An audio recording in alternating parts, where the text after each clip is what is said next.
Hello. I am Desirai from Libri Labra. I'm joined today with Margaret Pinard from, what's your channel name? Margaret Pinard. Okay. Making it easy. And we actually did a buddy read of Anger is a Gift by Mark Oshiro. And that is what we'll be talking about today. Margaret, I think you had some like introductory questions for us in regards to how long we've been on BookTube and stuff. Yeah, just like where we are. So I'm in California now, is where I grew up for the holidays, but I'm usually in Portland, Oregon. And I am originally from Brooklyn, New York, but I have been living in Orlando, Florida for about the last 10 years. So It's still cold here now in Florida cold. Cool. And then how long have we been on BookTube? And I just joined in August, so I'm a newbie. I want to say that like my 3-year anniversary passed in June. So it's been like a little bit. Nice. Do you celebrate anniversaries usually? I have not yet. I'm so bad at planning it. I always, every year, every time it passes, I'm like, next year I'm going to do something, but I just haven't gotten around to it yet. Hopefully next year I'll do something. Yeah, I was trying to do the same thing with books. So I had my 5th book come out, and last year there was a bunch of other stuff happening. And so on the anniversary of the book coming out this year, since I had so much time, I was like, I'm going to do an anniversary or a book birthday thing. So I did that last month, and that was fun. Oh, so your 5th book, is that part of a series? Are they like? Yeah, it's the 3rd in the series that I wrote. So I was like closing out the series and did a little sale and everything. So I was like, okay, I finally did one of those things that everyone does. Professionals. Yeah, that's good. Do you want to tell us real quick what the series is about? Sure. It's called Remnants. It's a historical fiction. It's set in 1820s, 1830s, and basically goes over the early 19th century immigration patterns of Western Scottish Isles, because I'm in love with Scotland and a little obsessed, and people getting kicked off their land, sort of urbanization happening, and the Industrial Revolution, and how a lot of people became losers in that equation.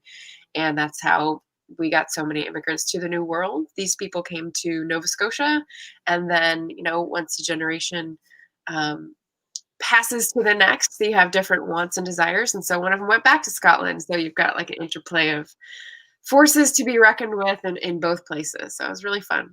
All right, that sounds interesting. Yeah, we'll have to check it out. Yeah, this is the birthday one. Ta-da! Historical fiction.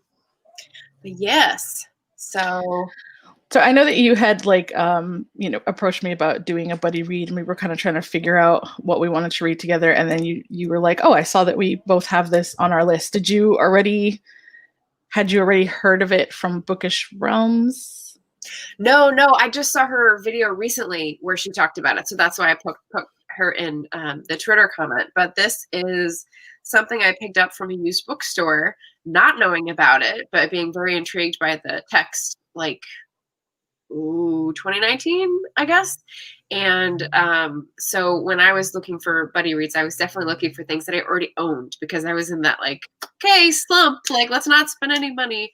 And so when I found that, I was like, yes, I have this, and I don't know much about it. I'm kind of started going in pretty blind, except for the synopsis. And so that was my early. How about you? How did you find the book? I had been like hearing about it on BookTube, but I think the reason I picked it up was because Kathy Trithart had just finished it, and she said it had made her very emotional, and it was around the time it had released, and so I picked it up back in 2018. Nice.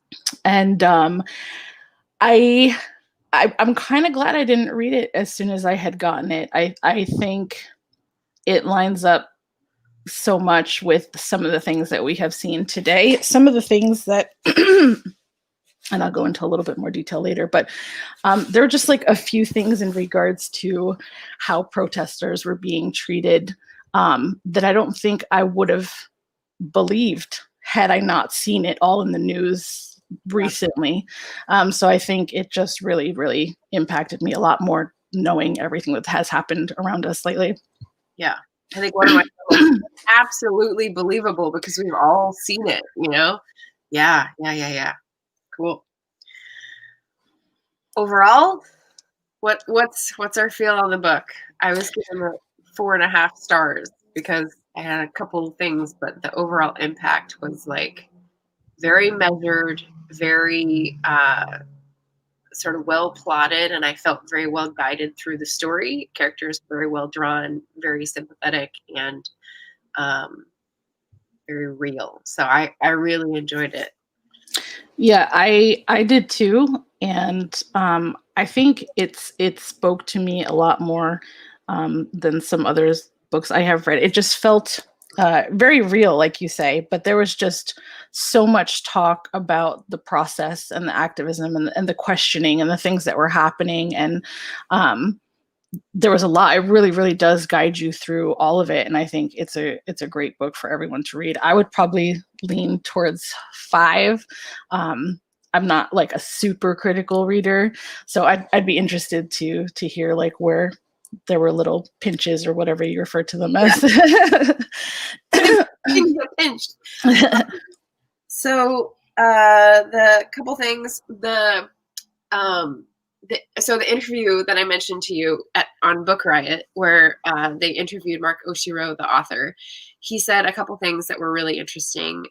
One of them was that he wanted to present a story where the person who he was highlighting had a system of support like he hadn't. And so we see a very well knit together community of people who support Moss, and especially his mother. And I thought the mother was a little too saintly. Like, I loved most parts of their relationship, but the fact that she knew the right thing to say every time was like, well, okay, that puts me apart a little bit when I start to notice that. And in terms of structure, the moment. So are we doing like yeah, I think we can jump into spoilers now. Okay. There's a moment where he bicycles away from a meeting, and it's kind of like finally he's working something out on his own and makes like a key crucial decision for the arc of the story. And I felt like it was a little cliche that like this builds up and then like he races out on his own. It just felt like a Western. And so I was, like, okay, yeah, that was like my little thing about predictability, I guess. Sometimes I like it and sometimes I don't. I don't know. Right, I can understand that. Like sometimes just random things kind of pull you out of the story a little bit. Yeah. I felt it was weird because in the beginning, as he was building his relationship with Javier, I was like, oh no. Right. That was my initial thought.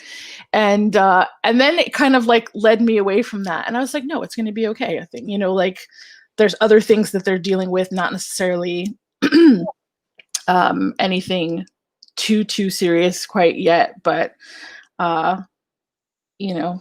the way things panned out, there's just so much in the book. It really makes you think about why anyone would think some of the decisions that the school was making were the right decisions. And it's just unfortunate. Like, Moss does say at some part, he's like, these are the books that we're using. Like, I have a copy of a textbook because no one could, like, the school couldn't afford to give me my own copy of a textbook. And the book they were reading. Have you read the book that they mentioned? I think it was called Things Fall Apart. Yeah, I read it in high school, I think. Yeah. I've never read it, so I was just curious how that ties into my memory from like 35 years ago. It's a line from another poem that's in the Western canon that's like I think it might be T.S. Eliot, where it's like the center cannot hold, things fall apart. So basically, like, it's a storm. If you want to like visualize a storm that's whirling and whirling, and then the center that is calm, it cannot hold all those things together. And so it just, like it can't sustain itself. And I was like, that's a very good, like, little device to put in there. Yeah. But, obviously the story was written and crafted to make certain points, but it blows my mind that no one was really given the benefit of the doubt in any situation in regards to things that were happening in the school. And I can't imagine not having that. Right. Like, I mean, I do my best to live a very honest life, but I do expect to be, because of that, I expect to be given the benefit of the doubt when something aligns and looks a little weird, or I may need to explain something because it comes off out of context. And the fact that, you know, a lot of the students weren't getting that was just really sucky. Yeah. Yeah. The other interesting point that came up in the interview is that there's two reasons. The main reason he had this idea in his head was that he grew up in an environment like this and didn't realize until college that not everyone else had. And so he wanted to show people, like, people go through this and this is a problem. And just because you don't know about it or ignorant about it doesn't mean we don't need to address this. And I thought that was really great that he had this, this is why I'm doing this, but didn't make it like harping on the point of you need to do these policy things. Because full disclosure here, I grew up in a Catholic school with like very limited experience in terms of other races, other religions, other sexualities, talking about any of that stuff. And so like not until after college was I really exposed to any of it. And so it's like very late bloomer in terms of educating myself and learning about other things. And I really appreciated that, because I feel like the main two things for me in this book that were highlighted were, in terms of generational difference, were the fact that everyone was working with disabilities in different ways. Like we had someone in a wheelchair, so that's like the most, you know, pasteboard example, but also people with medications and epilepsy, people with anxiety, going to therapy, and people dealing with issues with their parents. And so there were all these like psychological things that were not part of the landscape when I was at school. I wouldn't have taken for granted. And so seeing these are all present in this environment now was like, oh yeah, everyone has to learn about that. And then different sexualities. That was definitely not something I grew up knowing of or learning about in any way. So having all the gender identities and the relationship types on full display was like great. It was like a new, if you ever had like educational videos when you were a kid about social topics, it was like the new fiction version of this. And I really liked it. So. Yeah, there was definitely a lot of representation in the book, I would say. I don't remember if they ever mentioned specifically what kinds of stuff. Did they say it was just PTSD that Moss was dealing with? Because he made a couple of references to not being able to create new memories, and I was wondering if there was like something else that was going on that was not necessarily like fully mentioned. Oh, I think he was just referring to new memories about his dad, right? And then he was trying to recall new memories, and he couldn't think of any more new things. He had a much better memory than I do. He definitely had a great technique for like pulling things out of himself, you know, like right now I'm in my hometown. And so I'm like going around going, oh yeah, that was the gate I used to stand at, and like with a handball right there, and it would come up, you know, but like he's doing all of this intentionally every day to try to create a better relationship with his dead father. And I was like, that's impressive. So yeah. I had made a little note, and it was about I don't remember who the character was that said it, but it was right as Moss had met Javier. One second. I don't know if the app's going to let me move on. Come on. Stop. Sorry. I had it saying that I was reading the book, and now it's being a jerk. Okay. Let's see, thoughts. Technology. Okay, so I don't remember who the character was, but it was right after he had met Javier, and she was like, oh, he saw you go through that, and he still wanted to talk to you. He still wanted to see you. She was like, you need to marry that man. And she was just talking about, dating with mental illness, and that she has depression, and that the minute someone sees that she's taking medication for it, that they just leave. And I've never stopped to consider that, right? Like what that feels like. I know I had my son kind of young and I started dating afterwards. And so there was a little bit of that happened, but it's not really the same thing. Just that struggle and how we stigmatize kind of mental illness. It just made me stop and reflect on that. So I appreciate that it was included in the book and kind of talked about throughout. Yeah. The fact that people are trying to lead normal life with like a baggage thing that people have to like decide whether or not they're going to interact with you based on this thing. And you may be able to hide it, may not, may be able to make a choice about it, may not. Yeah, that's important. It was one of the lesbian moms who cooked for Moss's family, I think. Okay. Yeah. I like that they like traded off cooking. I was like, that sounds very 70s to me and something that could be alive and well. And yeah. Oakland. That's cool. I think it also kind of reinforces the sense of community too. Yeah. And there was a lot of that in this book. Yeah. Yeah. I was going to ask about memorable details. So some of the things, when we got to the end and they had the spoiler, when they had like the plan that someone delivered about what was being used and like the machines weren't just metal detectors. And like they were like, yeah. Like they have at the airport, which I refuse to go through, for the record.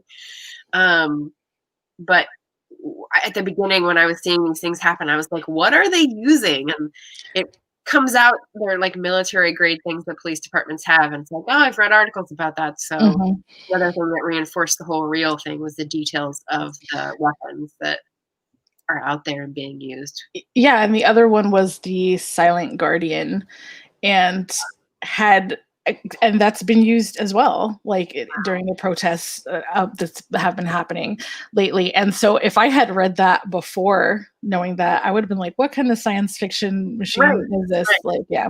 I think they didn't mention it in the book, I don't think, but they have another one that produces like a very loud sonic boom that like hurts your ears and stuff. Yeah. And it's just, it's so scary and so unnecessary. Yeah. It's like the question they asked directly is one that I've heard in the news and at protests, which is, we're here to protest deadly use of force, and they're using deadly force or whatever, however it's framed. Yeah. Yes. I don't understand how you can equate the right to peaceably assemble and, perhaps like garbage cans not getting knocked over or the wall getting tagged with people having things that they have to live with for the rest of their lives. Like the eye things and the ear things and the knocking people over. And it's just like, how do you spin that to look different on the media? Like, it's hard for me to understand. I mean, I know it was something else that came up, throughout the book. They were like, how can they do this? And like, people had to keep saying, they don't care. They don't, like, there's really like no other answer other than they don't care. Like, how could you aim a rubber bullet at someone, make them lose their eye and not like have any feeling or remorse or just like anything?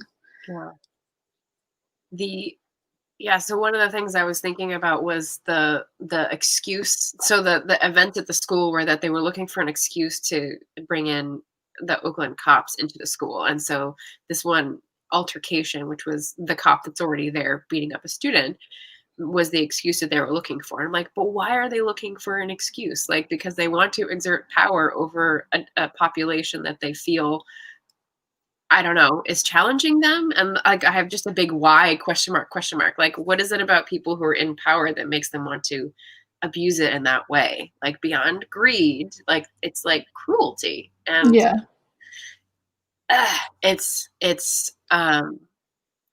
it's very plainly on display in this book how it is seeping into the system of education. But then, I mean, you look at Betsy DeVos and you're like, oh, that's why.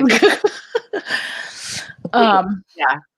I mean, I also kind of feel like, definitely cruelty, but I feel like people who need so much to exert power over other people are people who don't feel powerful, who feel like really insecure in the inside, because like like, you just don't have to make those kinds of demonstrations. You don't have to show power like that when you actually feel powerful. So to me, I just feel like it's a lot of weak people trying to convince themselves that they're powerful, and then just hurting people in the process. Yeah. Like Daly, the scene with Daly, they very clearly show there's several stages to this chase, and it's like a moment or several moments before or the officer thinks about stuff or like has a moment to think about it and then shoots the kid, and you're just like, that's not a crime of passion. That's exactly, crime of insecurity. It's like, to feel so threatened, like even the cop that had pushed Reg through the machine. Yeah. You know, like, he was making it very clear, is this safe for me? I have pins in my leg. Is this going to be okay? I don't feel comfortable walking. Like, how much clearer did he need to make that to be heard, to be understood? You know, obviously the other cop was like, hold on, I guess I'll go ask. But yeah, what you were talking about, getting the benefit of the doubt, it's recalls to me the fact that people in minority populations are often not given the same innocent until proven guilty, because they're not separated into, at least in fiction, people talk about the whole, when you're a minority represented in a book, you're speaking for the whole race, and like, you don't get to have individual complexities because you're a token, you're representing something. And so seeing people with individual complexity is a new thing. I think it's much more usual now in the past 10, 20 years in mainstream fiction than we've had before. And I think that's good. But yeah, that's the real life equivalent of that, is what's more worrying, obviously, that you're not getting humanity because you're not like the straight white male thing. I mean, that's really what I feel like we need to do, is to be able to see every human being as a human being. Like, we've all got different struggles and challenges and things that are going to come up and issues that we're going to have. And like, everybody deserves that benefit of the doubt. Interestingly, like, I had seen, I think it was Jashana that had retweeted it, but it was like, I think it was like a Tumblr post where somebody had said something like, oh, there was somebody in line in front of me at the grocery store and like her card got denied, so I paid for her groceries. And I guess that person was retelling the story and they were like, you just got scammed. Like, that was their gut reaction. And the person was like, whether I got scammed or not, I did something nice for somebody. Like, we should be doing more of that. Like, why are we feeling so threatened all the time and feeling like we're being lied to all the time? Or like, I don't know. It's hard. Yeah. Fear-based. Yeah, exactly. So on the complexity comment, I was just going to say, one of the things I really appreciated was the relationship with Esperanza, and how it was constantly being sprinkled with, I want to say this, or I'm mad at her, or like, I don't want to let that go. And so you have mileposts, or like waypoints, or whatever the word I'm looking for is. So you have like the big issue come up. And so it was a very like, someone seeing Moss struggle with like a complex relationship with someone who is a little different from you and who loves you, and you know, like, it's kind of like your parents, like, you know, you love them, but and then you have to like work through if there's a big rupture. And I really loved how particular care was taken for that aspect with Esperanza. So I really like that. I feel like that the thing with her parents was like the most shocking part of the story for me. I like put the book down and I was like, just jaw on the floor. I was like, that's what like, that's and Esperanza, like, that's got to be hard for her too. And now she's gonna have to work that out with her parents. I can't imagine what that's like for her. Yeah, I think the shooting was the most shocking thing in terms of like not seeing it as a major plot point. And I thought, oh, I didn't think he was gonna be gone. Like, that was like I wanted to see more. So that was the big shocker for me. when the moment with Esperanza's parents came up, it didn't surprise me as much because, like, my mind still can think in those pathways of, oh, we'll just talk to them and they can work it out. That's privilege, you know? And so seeing that someone hadn't thought that through, I could totally see, well, yeah, they're not getting it. Like, they didn't realize what that would do. Yeah. But also neither did the principal, because the principal didn't know what was going to happen. And like then the cops, like, it's like everyone in that chain thought, well, this is the right thing to do, and they did it. And then it came down to the people who were working with kids who haven't got a clue and were ready to work out their own personal fiefdoms of power. And it's like, this is in an environment where this is happening elsewhere. Like, why do you not understand that this can't get to this place? Yeah. It was almost like the way her mom was describing it, it almost sounded like she thought they were playing at something. And then so she was kind of like, oh, well, I didn't want you guys to get hurt, you know? So I just kind of prepared whoever for whatever. Yeah. And so there was like no understanding of the seriousness of any of it from Esperanza's mom. Yeah. The stretched out moments when, like, white people in the story were trying to justify themselves or explain themselves or get patted on the back for things. I kept wanting the other characters to, like, take away the microphone, right? So there was Alphonse's mother in the church, but then there was also the communications manager who was eventually fired, but the first one who wanted a statement and thought that would make it all okay. Right. And then Daly up at the podium, and it's like, no, you don't get to make a statement. You don't do anything that's worth anything for anyone. Like, go and listen. So yes, emotions, I think, headed in the right direction. They were getting us to feel the right things. Definitely. Yeah, and I think there was some other dude in the church too. What really struck was it a teacher who came with the spoiler plans? Like, no, not that guy. There was another guy in the church who had stood up and was like, well, you know, after that riot happened, that's why they installed he was just trying to justify everything. At the beginning, yeah. And they were like, have you even gone to the school? And he was like, no. Well, do you even know what you're talking about? No, not really. Sit down. But what struck me, you know, and I've heard it before, so I know there's truth in it, and I've seen the evil, you know, in the U.S. right now. But the fact that like multiple people came up to Moss to say things about his dad, like, I'm glad that he's no longer around. That, you know, he should have been just like where? How do you? Yeah. What do you simmer in to be able to be like that evil of a person? Like, I don't get it. Like, to say that to a complete stranger, like, how could you look someone in the face in all their pain and say something so horrible? Yeah. I've been tempted to say things to Trumpers on social media. No, we don't need more of this. We don't need more of this. But yeah, yeah, definitely.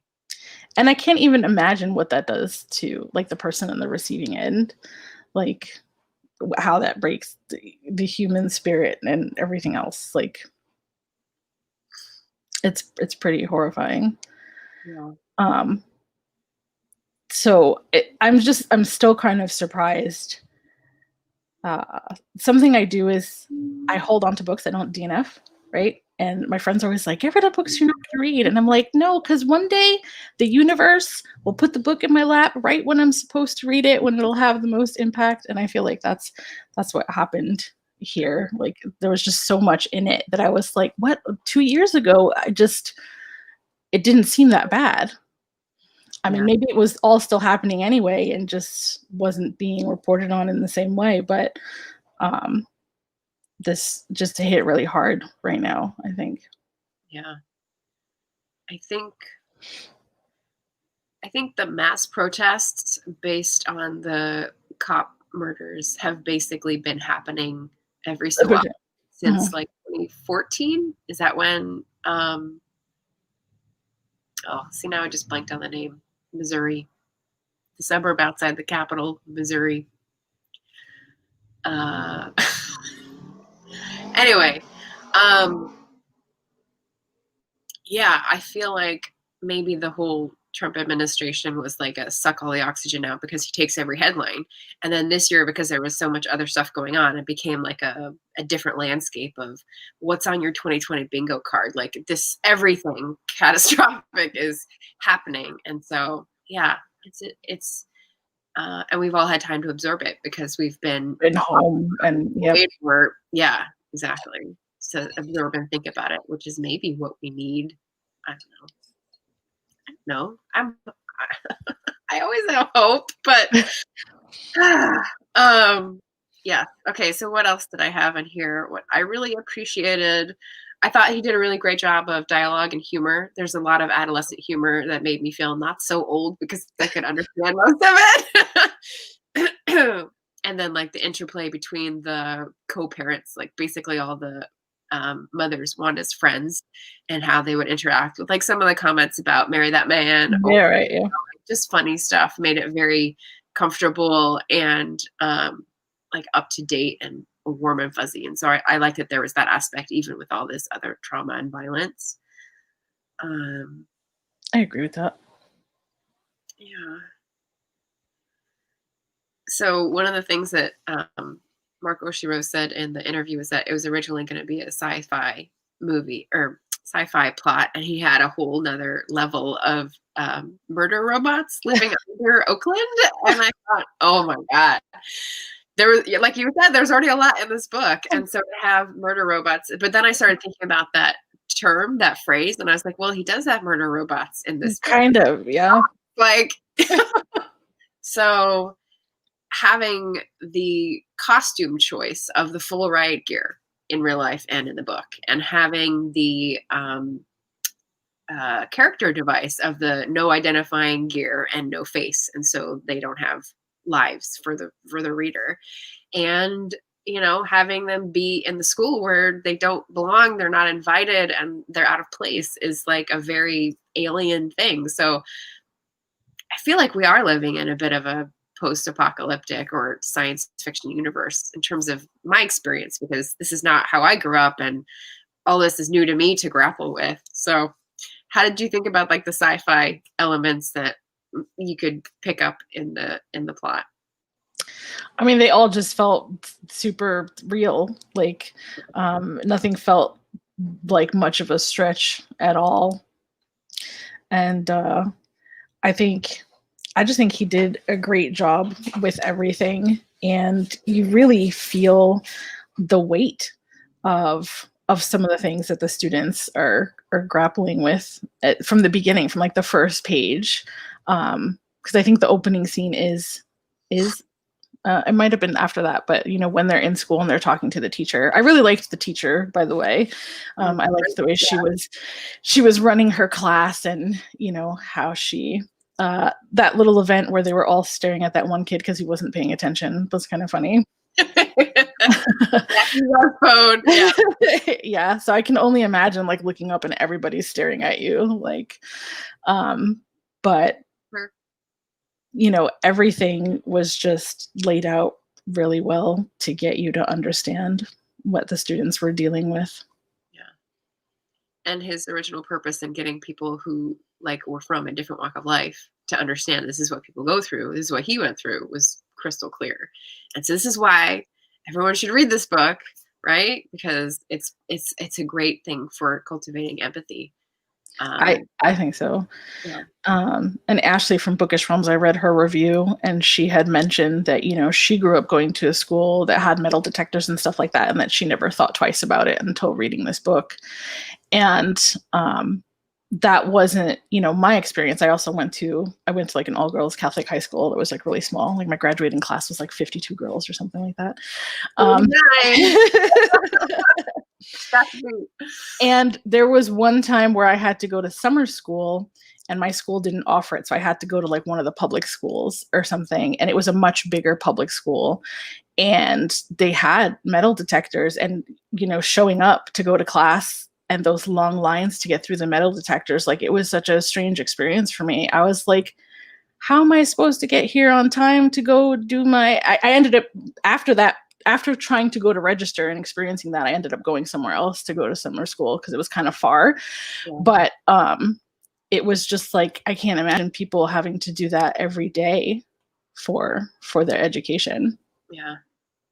It's standing on someone else's shoes, fostering another viewpoint. It's kind of like, did you ever read Nickel and Dimed? No. The people who do, the reporters, for example, who do investigative things and trying to find out, like, if you are living under the poverty line and you have this much income, how do you make ends meet, basically? And people do things with food stamps, and people do things with like community funds and babysitters, and there's all sorts of things, because it doesn't work unless you have other systems set in place, right? And the additional hurdles that are put in your way to do normal things because of something you qualify for are astounding. And that was probably like the first time I had come across that. It was probably like 15, 20 years ago. But reading about that, how people who already are in a vulnerable place or a disadvantaged place have extra work to do to get to the same event, made me, one, angry, and two, like, who designed this? This is stupid. Like, it doesn't make sense. It doesn't get to its original purpose. And that's even worse today, I imagine. So, yeah, it seems to be the similar aesthetic that is being used in schools, and same thing, but petered down. It seems like people with less advantages are penalized more all over the place, whether you're talking about like banks or interest rates or like, and it's just like, you know, you go under on your bank and you're like, I already didn't have money to cover this one thing, and now you're going to charge me $35 on top of that. Like, yeah, can we do something else? Can we like not? Yeah, totally. What did you think about the title? So like back to like a more overall thing, Anger is a Gift. Like, I know you asked if it was from a song. I mean, that's immediately what I thought about. Was the Rage Against the Machine song called Freedom, where he literally says anger is a gift in the song. And you know, that just made me wonder, is this quoted from somewhere else that Zach De La Rocha was then pulling from, or but I get the message, right? You know, just not sitting there and simmering in your own anger and turning that into some kind of action. Okay. It says 145. I'm just going to open it to where I found. I think it was Wanda who was kind of talking about it. Oh, sorry, 169. Yes.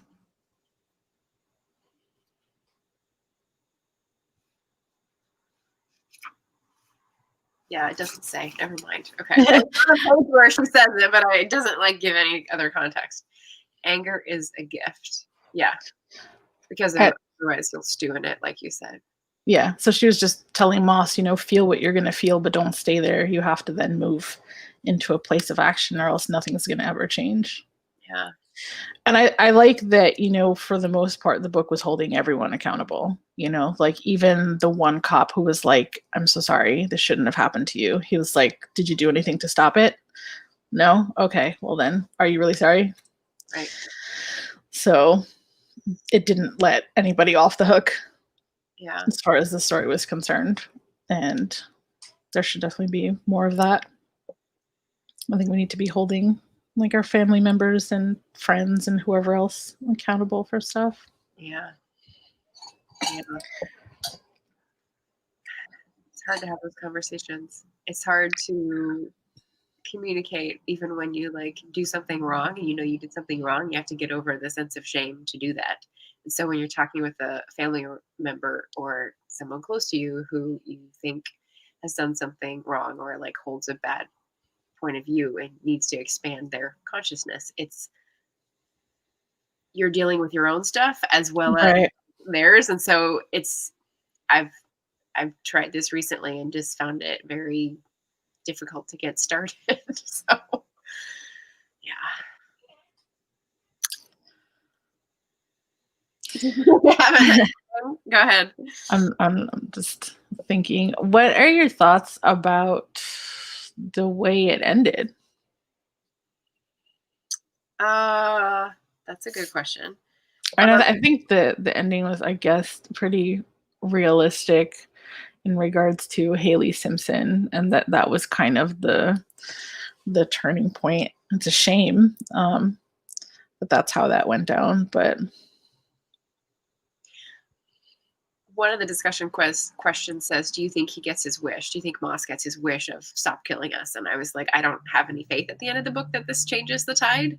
I feel like it's part of the cycle. One of the things that hit me over and over again from the book is that the father's death before is something that for Moss starts like a wave or in a cycle of trauma and violence. And so his mental health issues where he has to like walk through things and manage his own mental health is another thing where he says, again, it happens again.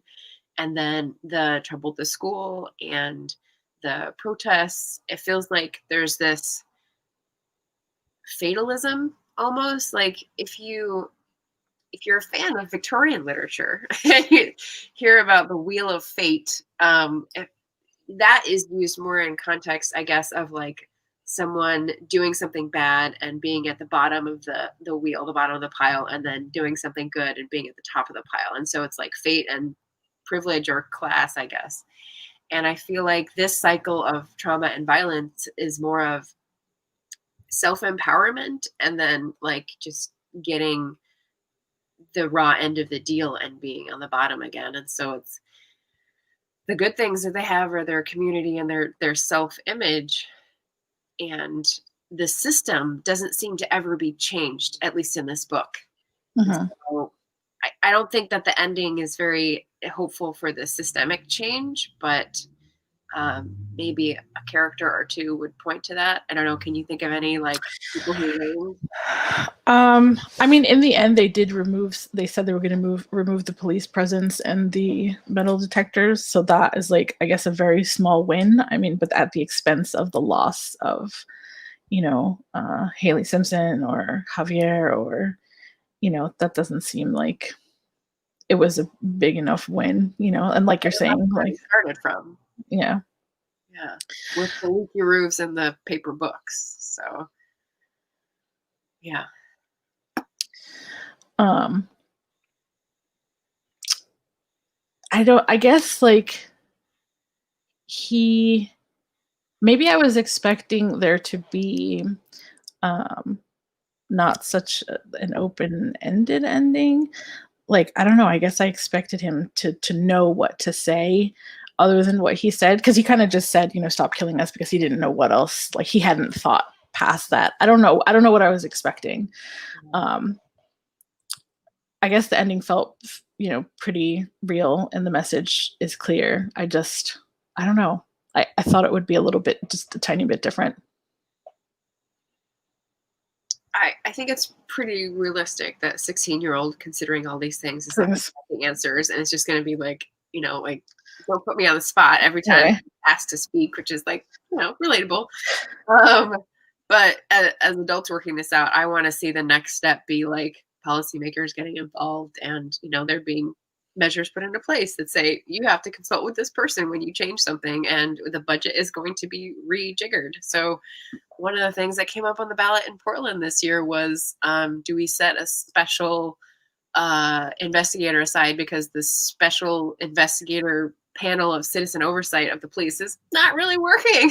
Like, yes, it was voted up. And I was like, yes, we didn't get the change for the mayor and the council that I was hoping for, but that at least went through. And it's one of those things where, okay, and then you got to stay on that, because like, if you don't follow that thread and the media bump it up in the public consciousness, like they'll lose their funding, or, the people will get picked or appointed to that who have no interest in making it work.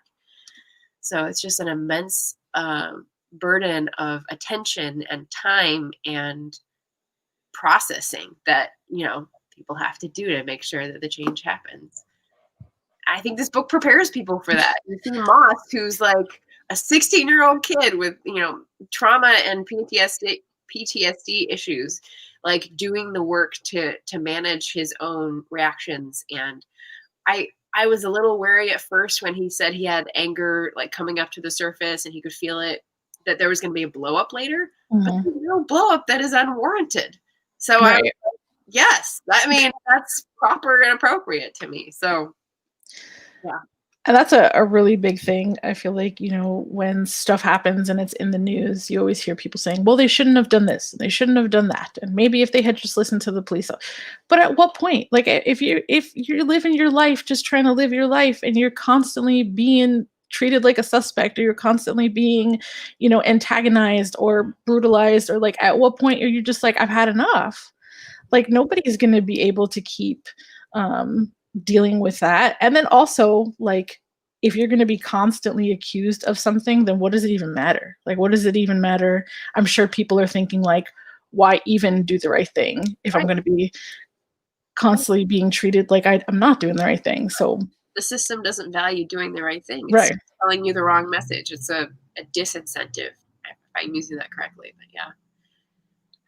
So one of the books I really want to read is The New Jim Crow, because it feels like we're in a policing era since the 80s, since the 90s, I guess, with the war on drugs and sort of different laws, that we're in a new Jim Crow era. And I really want to read up more about that. Michelle Alexander. Have you read that yet? I have not read it, but in the author's note, he lists a lot of books, and that was one of them that he put in there. There was quite a few other ones that he mentioned, some Octavia Butler stuff.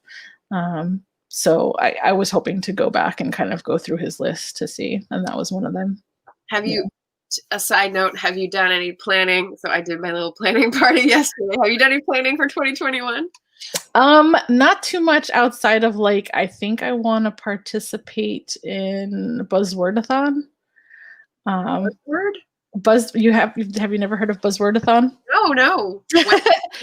So it was created by Books and Lala, and basically, with her community, she comes up with a word that ends up in book titles pretty often. And so you select books kind of based on those things. And she changed it up a little bit this year, and she gave all the words for the entire year, and is basically just telling everybody, if you want to participate in the first 7 days, go ahead. If you want to read one book each month, go ahead. Like however you want to do it, let's all do it and have fun. Really challenge. I think it was like she used to do it every couple of months or something like that. But now she's just kind of almost handing it over to the community so that she doesn't have to run it quite as yeah. But and is it mostly Instagram or I think in her video there's a link that has a list of like all the buzzwords for each month, and she's on BookTube. So, but she said if you're a blogger, if you're on Instagram, wherever you are, just participate however feels comfortable for you. So that's cool. That was one of the things I was hoping to do in 2021. Yeah, nice. I came up with like 10 different readathons I want to do, mostly like monthly. So it's just going to help me like choose what to put where. So that's what I was trying to like iron out. But then I also got carried away last night and started like looking at people's Goodreads lists again and like trying to find someone. 2 people I found had Octavia Butler on their list, and I was like, she's on my list. I need to read Parable of the Sower.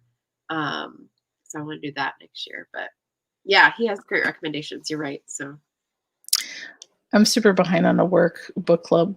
Someone had suggested Kindred by Octavia Butler, and so I need to read that too. I haven't read anything by her. I know, and she died young, so she has a small oeuvre, but yeah, definitely to read, timely.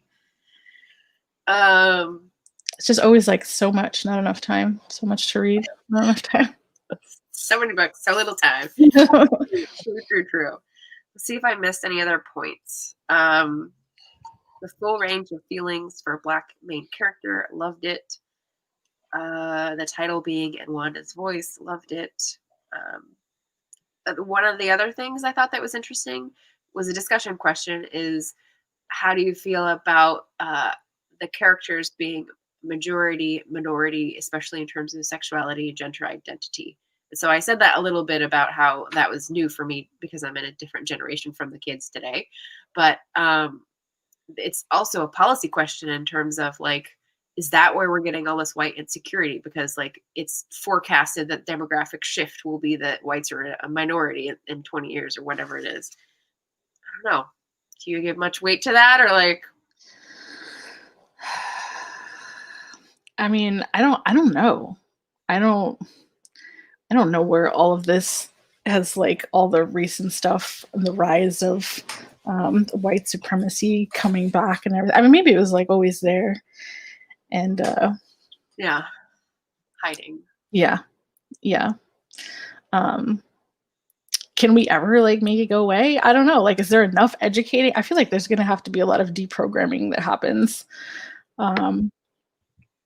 Yeah. for us to move on. It's a scary place. It's Maybe we need to think of a new word for deprogramming so people don't feel like they're being controlled. Because I feel like whenever I see education as the answer, I'm seen as like putting myself as smarter than other people. And that's not the message I want to give out. It's that I want to broaden the horizons of people who can't see beyond the scarcity mindset in many cases, right? I mean, that I understand, but when we're talking about people who are using, I don't even want to use that term, but misinformation, they're basing their opinions on misinformation, like that, stuff that's not true. I guess that's what I was more talking about, not necessarily just seeing things differently, like just basing stuff on not truth at all. Yeah. Well, what I've seen people point to is the fact that you need to learn how to tell apart the truth from lies. In the digital age, that's hard because even visual representations can be doctored and sort of Yeah. trust our eyes. So what can we trust? And like trust is like right? Like, I mean, yeah, links of trust between among communities is like the key to everything, I feel like, and start small, right?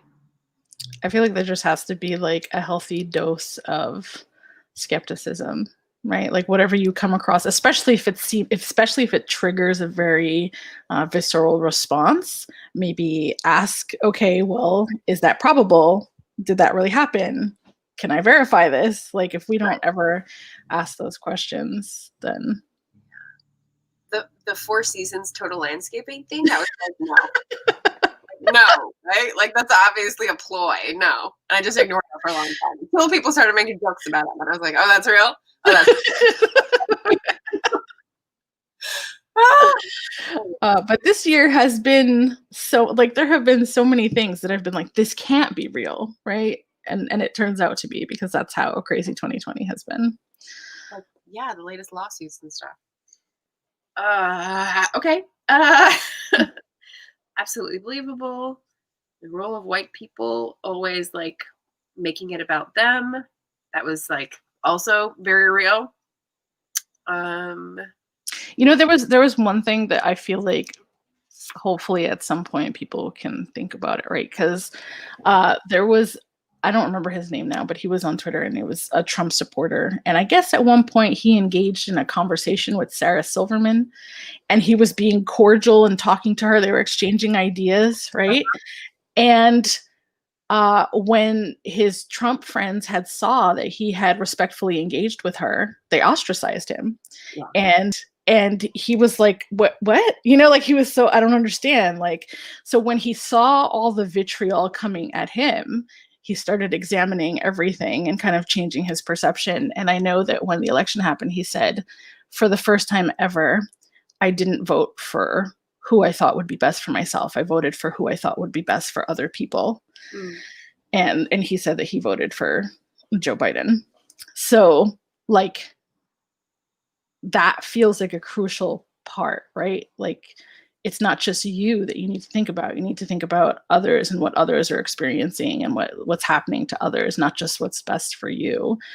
So hopefully, and you mentioned the scarcity mindset, so hopefully, like, people can stop to consider that at some point. Yeah. We've got empathy, we've got trust, and perspective taking. I mean, that'll solve it. You just need to do that. Boom. Oh, Mark. Oh, man. But I'm definitely going to be telling a lot of people to pick this up. Yeah. Yeah. Yeah, there's nothing like, I mean, I tried to strategically place, no, I didn't even. Okay, so this is why I don't even strategically place gifts to people that need them in my family, is that I tried to do a book that was like neutral history and I've never heard about it again. So it's just like, there's no trust there. So like, how do I work on that? I don't know. And yeah, anyway, I'm working on it. Hold on, let me see if I can quickly share some of the books he mentioned back here. I'll just pop in to say his next book, which came out this year, is Each of Us a Desert, and it's on both of our to-read lists now because this one was so good. That one is actually sci-fi fantasy and another YA, but very well regarded and lauded this year. So I'm very excited to pick that up. So some of the things he has on here is Parable of the Sower, Parable of the Talents, Little Brother, The House on Mango Street, The Hate You Give, Dear Martin, All American Boys, How It Went Down, Shadow Shaper, They Both Die at the End, Ash and Huntress, and then The New Jim Crow, Critical Race Theory, Race and Police Brutality, Always Running, Brotherhood of Corruption, Our Enemies in Blue, Don't Shut Me Out, Angels with Dirty Faces, Notes of a Native Son, and No Name in the Street, Time on Two Crosses. So I feel like it's a really good list that he's provided there of other stuff to pick up and read. Go, Mark Oshiro! Yay! I follow him on Twitter. He's pretty funny. Oh yeah? Okay, good. Follow him on Twitter. I don't think I looked him up yet. He does that. He also does. He watches Jane the Virgin, and he does Jane the Virgin recaps on his blog, which are funny. I was watching that show like a couple years ago now, and then I don't watch TV much, so it like fell off my radar. I don't either. I got through I think the first 2 seasons, but I want to go back and finish it because it was pretty good. Yeah, awesome. Cool. So I think that's all I got. It was I'm glad we read this now. Yeah. So. Yeah. It's a good point to 2020. A good way to reach out, get to know another booktuber. And I think you and 1 or 2 other people were the reason I got on Voxer. So I'll be exploring that. I'll be sending you more Voxer messages. Yeah, there's like too many options. I'm kind of thinking I've done the audio and I've done the text and I've done GIFs, and I'm kind of like, there's other things, but like I don't want to get sucked in. Yeah, it just makes it really easy to share thoughts with people, especially vocally. It's pretty cool. It's nice. Do you have any end of the year things or stuff that you're excited about next year that you wanted to like leave for people to tease? That's a good question. I would like eventually want to write a memoir because I feel like I've had a pretty interesting life so far for a young person. So that's like on my bucket list at some point. But because of that, I've been reading a lot of memoirs. Oh, okay. So I want to try to group those together and do more videos about those on my channel. I'm just trying to figure out the best way to be able to talk about memoirs kind of like from a sort of reviewish perspective, because you wouldn't really address them in the same way. But as soon as I figure out what my format is going to be, I'm going to start talking about that. I love celebrity memoirs, and I feel like the less I know about the celebrity, the more I enjoy their memoir. So it doesn't even have to be somebody I like or anything like that. But I did just read Michael J. Fox's Lucky Man, I think it was called, and that was very, very good and interesting. He was talking about like his Parkinson's diagnosis and follows like all of that and breaking into Hollywood and stuff like that. I think he did a great job with it. That's cool. I have 2 questions. Are you ever planning on participating in NaNoWriMo then? I did 1 year and I didn't finish. I think I wrote myself into like a box. Like, so that was my first time doing it. I may revisit that. I may try to take a completely different approach. I do want to do NaNoWriMo at some point. Cool. And then, do you know Marilyn Maya Mendoza? No. Okay, so she is another booktuber. She is 70. She's working on her 2nd memoir. She might be 71. She started booktube when she was 70. She's a kick. She's originally from New York, Queens, I think, and is now in Hawaii. Oh wait, okay, so I do know her. Yeah. So she hasn't given us any like tidbits of her memoirs. She's basically kept it to books, but she keeps like dropping these hints, and I'm like, okay. So yeah, but she's really fun to listen to too. Keep an eye on her channel. Yeah. And then I just wanted to give a little shout out. So it's Sunday the 13th today. And then next weekend is the big book festival that I help run. It's Jolabokaflod PDX. So because I'm based in Portland, it's PDX because that's our airport code. And it's a book festival. It's going to be 34 authors and 16 panels. It's like people talking about books and trade and, fun authory stuff. So if anyone's interested in a like free online festival, that is going on. There will be giveaways. So Friday at 7 Pacific is the kickoff, and check out the schedule, see if there's anyone you particularly want to put a pin on and hear from. All right, awesome. Yeah, that's pretty cool. And I can't do the chat. I'm used to running these instead of being the guest. I'll put it in the comments afterwards so people can find it easily. But yeah. If you post it in the StreamYard chat, I could post it in the. Okay, let's do that. Jolabokaflodpdx.com. Yeah, so that's the thing I've been working on basically all year, and I hope goes well and people enjoy and go home thinking, oh, that was fun. I learned about a new person, and now I'm going to get a book and support an indie author because that's what we like to do. I will also put this in the description. Fancy. All right. Well, thank you for buddy reading with me, and thank you for joining me this Sunday afternoon to discuss it. My pleasure. Thank you so much, Desirai. All right. Well, have a wonderful day. Thanks for joining us. Thanks, everybody. Bye.